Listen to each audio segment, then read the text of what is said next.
రాజ్యసభ సభ్యులు అనిల్ కుమార్ యాదవ్ గారు ఏ విధంగా మాట్లాడారో చూశారు.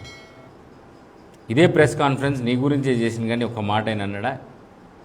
నీ భాష మాట్లాడిండా? ఒకవేళ నీ భాషనే మేము మాట్లాడదలుచుకుంటే, అరే బేవ్కూఫ్, అరే బేకార్గా, అరే గుండుగా, అరే చెత్త నా కొడుక, అరే సన్నాసి, అరే ఎదవ, ఇవన్నీ కూడా మాటలు మాకు వస్తాయి, రావని కాదు. కానీ మాకు సంస్కారం అడ్డొస్తుంది. I can be more filthier than you mister Arvind.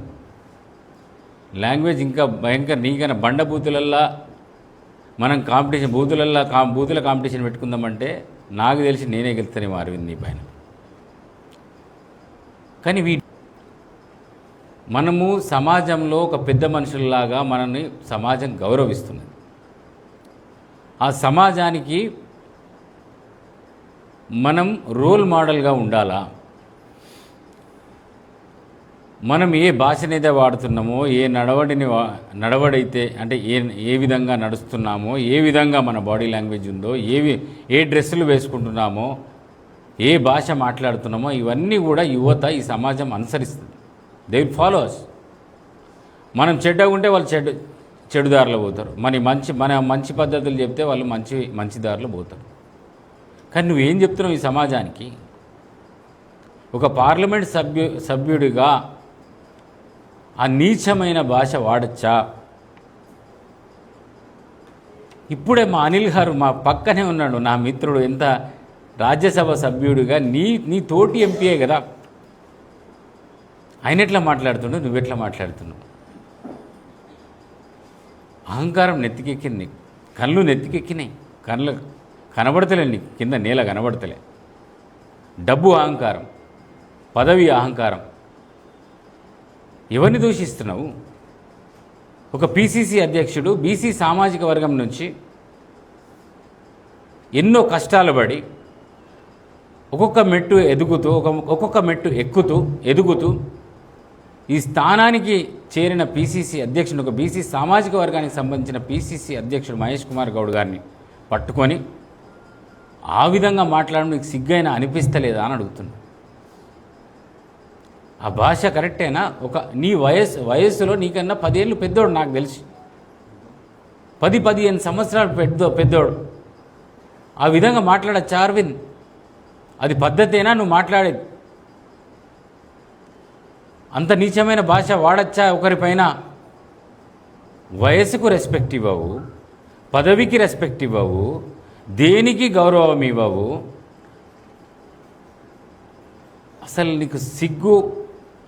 నీకు సిగ్గైనా అనిపిస్తలేదు? ఒక పార్లమెంట్ సభ్యుడిగా పార్లమెంట్ లోపలికి వెళ్ళడానికైనా కానీ ఈ భాష వాడి లోపలికి ఎట్లా వెళ్తున్నావో మరి పక్కనున్న వాళ్ళు చూస్తారు కదా, మరి మనం ఈ భాష మాట్లాడుతున్నాం కదా, వాళ్ళు ఏమనుకుంటారో అని చెప్పేసి కనీసం ఇంకిత జ్ఞానం లేదా?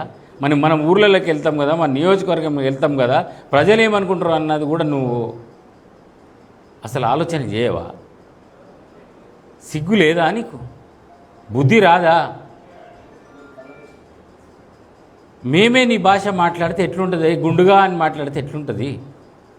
ఏ ఎదవ, సన్నాసి, ఫాల్తుగా, బేకూఫ్గా అని మాట్లాడితే ఎట్లుంటుంది అరవింద్? ఊహించుకో, నేను అదే భాష నేను ఇట్లనే తిట్టినా అనుకో, నీకేమనిపిస్తుంది? బలహీన వర్గాలకు సంబంధించిన సామాజిక వర్గానికి సంబంధించిన మహేష్ కుమార్ గౌడ్ గారిని అవమానిస్తే ఈ బీసీ సమాజం క్షమిస్తుందా నిన్ను? లేక ఈ తెలంగాణలో ఒక బీసీ పార్టీ అధ్యక్షుడైనందుకు మనం గర్వపడాలి. అది కూడా మన నిజామాబాద్ జిల్లా నుంచి, మీ నాన్నగారు ఉండే కదా నిజామాబాద్ జిల్లా నుంచి పిసిసి అధ్యక్షుడిగా, ఒక బీసీ సామాజిక వర్గానికి సంబంధించిన వ్యక్తిగా ఉన్నప్పుడు మేము ఎంత గర్వపడ్డాం. మీ నాన్నగారి గురించి, డిస్ట్రిక్ట్ గారి గురించి ఎంత గర్వపడ్డాం. అరే మా వాడు పిసిసి అధ్యక్షుడు అయినని అప్పుడు చాలా గొప్పగా మాట్లాడుకునేవాళ్ళం. ఇవాళ అదే జిల్లాకు సంబంధించిన వ్యక్తి అయితే ఆయన ఒక పిసిసి అధ్యక్ష పదవి హోదాలో ఉన్నప్పుడు మనం ఎంత గౌరవించుకోవాలా? పార్టీలు వేరు కావచ్చు, విమర్శలు చేయొచ్చు, చేయొద్దని ఎవరు అనట్లే. కానీ దానికి లిమిట్ ఉంటుంది, దానికి హద్దు ఉంటుంది.